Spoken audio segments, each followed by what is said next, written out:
반갑습니다.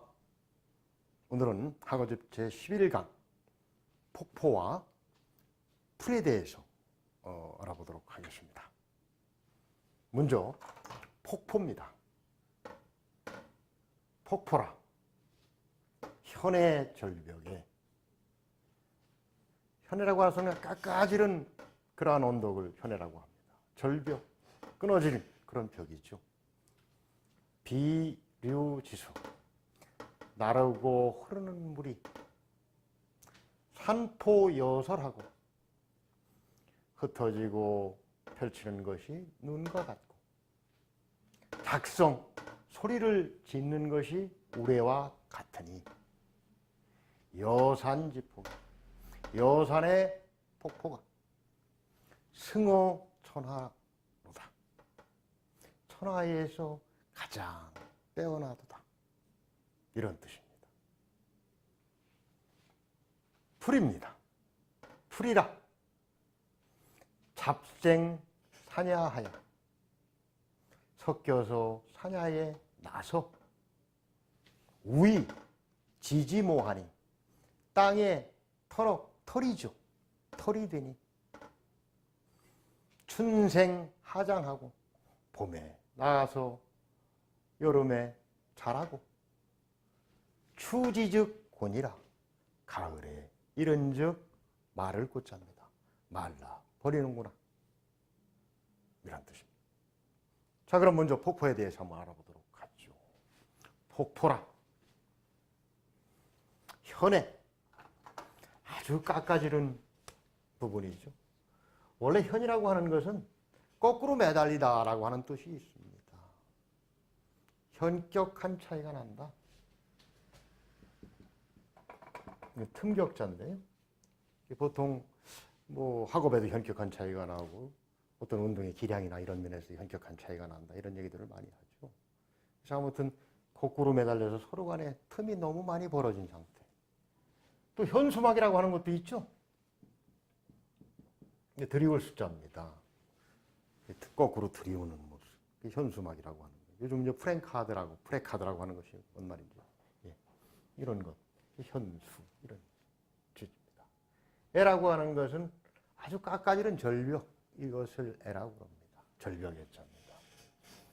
절 끊어진 벽이라는 것이 벽. 물이 날아다니는 모습을 표현하고 있습니다. 또 흐르는 모양, 이러한 모양을 가진 물이 어떻게 눈 내리듯이 절벽의 계곡에 아주 높은 위치에서 내리치니까 눈과 같이 이렇게 흩어지는 모양을 하고 있는 거죠. 그 소리는 여름의 우레같이 그렇게 커서 아주 웅장한 그런 것을 나타내는 것이죠. 여산은 중국 강수성에 있는 산을 얘기합니다. 아무튼 폭포 중에는 여산의 폭포가 가장 아름답다고 이런 얘기들을 하죠. 이 대박이 같은 시인도 이 여산의 폭포에 그 아주 아름다움에 반해서 시를 짓고 했던 것들이 있습니다. 승어천하다. 여러분들 조금 이 승이라고 하는 것이 명승지라는 것 말씀 들어봐요. 명승지. 이름에 걸맞게 빼어난 그러한 풍광과 경치를 가지고 있는 것을 명승지라고 그러죠. 이 승이라고 하는 것은 그런 빼어나다는 얘기입니다. 이길 승자도 있지만 빼어날 승자라고 하죠. 아주 천하에서 가장 빼어난 이런 것을 얘기를 합니다. 산에 올라가면서 등산을 하면서 우리가 만나는 나무와 나름대로 짐승들도 있지만, 이 산에 가면은 폭포를 접하게 되죠. 웅장한 그 모습, 그 소리에 매료하기 십상입니다. 바로 폭포를 이제 이렇게 설명을 합니다. 깎아내린 듯한 그러한 현의 절벽에 물 자체가 계속 지속적으로 흘러가는, 같은 모양으로 흘러가는 것이 아니라 눈과 같이 이렇게 날아다니는 모습, 또 일부러 흐르는 모습, 이러한 것이 혼재돼 가지고 바로 비류입니다. 비류. 나란 듯 흐르는 듯하는 물이 흩어져서 퍼지는 것이 눈과 같고 그 소리를 내는 것이 그와 같이 웅장한 우레와 같아서 바로 이러한 폭포의 모습들을 가지고 있구나 이렇게 얘기를 합니다. 그 중에서 특히 여산의 폭포가 가장 빼어나구나 하는 얘기죠. 다음에는 풀입니다. 사실 우리 지철이 있죠. 풀이라고 하는 것은 들에 나가면 아주 풀로 다 빼곡히 채여 있죠. 어찌 보면 봄을 알리는 전령사, 만물이 소생하는 것을 알리는 그러한 것이 바로 이 풀들입니다. 먼저 풀이 자랐죠. 그 다음에 나무들의 꽃이 피죠. 가을이 되면 쭉 다시 한번 보도록 하죠. 가을이 되면 이제 말라버립니다. 상대적으로 가을이 되면 일반 나무들은 결실을 맺죠. 열매를 맺게 되어 있습니다. 풀이 말라야 제대로 된 열매를 맺을 수 있는 계절이 오는 겁니다. 선행하는 것이죠. 풀이라고 하는 것은 바로 산과 들에 섞일 잡자입니다. 섞여서 나가지고 뭐가 돼요? 바로 땅에 털이 됩니다. 통상 이제 성북법에는 이렇게 우의, 지지모 이렇게 해서 띄어야 됩니다. 그래서 땅에 털옥이 되니 이렇게 얘기를 하죠. 성북법은 고저도 물론 중요합니다만은 고저는 한 20%라고 한다면 사실은 장단이 80%입니다. 장단에 의해서 전체적인 그러한 구절의 뜻들을 읽어낼 수 있는 것이죠. 산과 들에 섞여놨는데 그 뭐가 되는 거야? 우의, 지지모야, 지지모. 땅에 털이. 짐승들이 털이 있어서 체온을 유지하고 또는 추위로부터 보호를 해주는 그런 역할. 바로 이러한 것들이 바로 풀이 해주는 역할들입니다. 풀이 산과 들, 산지죠. 네. 산과 들에 초목이 풀이 자람으로 인해서 나무가 자랄 수 있도록 그런 기반을 닦아주는 겁니다. 그래서 이렇게 털의 역할을 해주는 것이죠. 풀은 어떤 생리를 가지고 있습니까? 봄에 나죠? 가장 먼저 나죠? 여름에는 자라서 왕성한 활동을 합니다. 가을에 이르면 가을에 이른즉 빨리 마릅니다.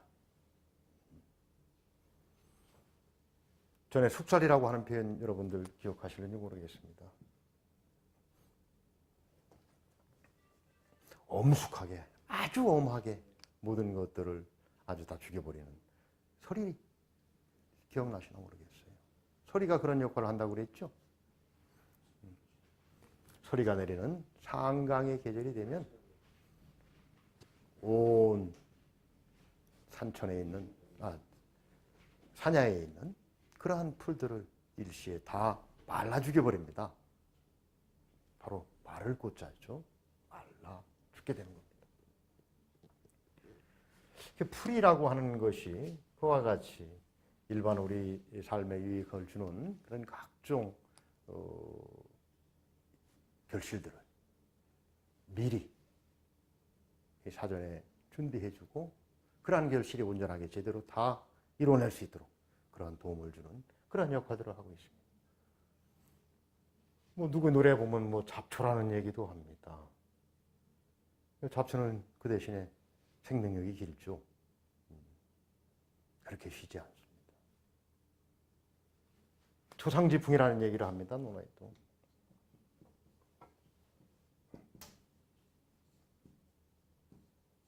성인의 가마가 바로 바람의 역할이에요. 바람이 불면 풀이 어떻게 됩니까? 눕게 되죠. 좋은 그러한 가치와 철학을 가진 사람들에 의해서 추구되는 그러한 방향이 온 민초들에게 전해졌을 때 그 부분들이 바로 상당한 영향력을 발휘하게 되는 겁니다. 초상지풍, 풀 위에 바람과 같은 역할이 어찌 보면 대선을 앞둔 지금 이 시기에도 굉장히 중요한 것 같습니다. 덕망 있고 그리고 국민들을 따뜻한 마음으로 감싸주고 배려할 수 있는 그러한 지도자들이 이 풀을 통해서 한번 생각해보는 계기가 되었습니다. 민초라고 하는 어찌 보면은 가장 기본이 되는 것이죠. 그것이 또 전부입니다. 풀의 이러한 생리를 통해서 한번 다시 지금 이 시대를 생각해보는 계기가 될 수 있겠습니다. 풀을 한번 다시 살펴보죠. 산과 들에 아주 섞여서 그렇게 자라나서 비록 그렇지만 땅에 털이 되는 겁니다. 온전하게 결실을 맺을 수 있도록 도와주고 지원해주는 역할을 하는 것이죠. 털이라고 하는 것은. 풀이 봄에 나서 여름에 자라고 가을이 되면 미리 말라서 올바른 결실을 맺을 수 있도록 도와주는 그러한 풀의 역할. 참 대단한 것 같습니다. 자, 그럼 오늘 폭포와 풀에 대한 학어집의 설명을 통해서 다시 한번 쭉 새겨보도록 하겠습니다. 성득법에 의해서만 해보도록 하죠. 폭포라 현해 절벽에 비료지수 산포여설하고 작성요래하니 여산지폭이 승어천하로다. 깎아지른 절벽과 끊어진 벽에 날고 흐르는 물이 흩어지고 베풀어지는 그러한 모양이 눈과 같고 소리를 내는 것이 우레와 같으니 여산, 중국에 있는 이 여산의 폭포가 천하에서 가장 빼어나구나. 초라 잡생사라하야 우이지지모하니 춘생하장하고 주지적 고로다. 산하에 섞여서 태어나 땅에 털이 드니 봄에 자라고 여름에 봄에 나고 여름에 자라서 가을이 이른즉 말라 버리는구나. 폭포라고 하는 것은 산에 가서 만나는 가장 웅장한 그러한 대상일 수 있습니다. 바로 그러한 폭포의 모양 속에서 눈을 생각해보고 또 우레를 기억해내는 그러한 선인들의 지혜를 한번 생각해 볼 수 있었습니다. 풀이라고 하는 것은 앞서 말씀드린 대로 우리 민초들을 대변합니다. 백성민자 풀초차를 써서 초라고 표현을 하죠. 풀이라고 하는 것은 거기에 흐르는 바람에 따라서 좌측으로도 눕기도 하고 우측으로 눕기도 하는 겁니다. 그 대신에 풀이라고 하는 것은 모든 결실을 만들어가는 과정 이전에 본인들의 역할을 미리 다 하고 그리고 말라 죽어갑니다.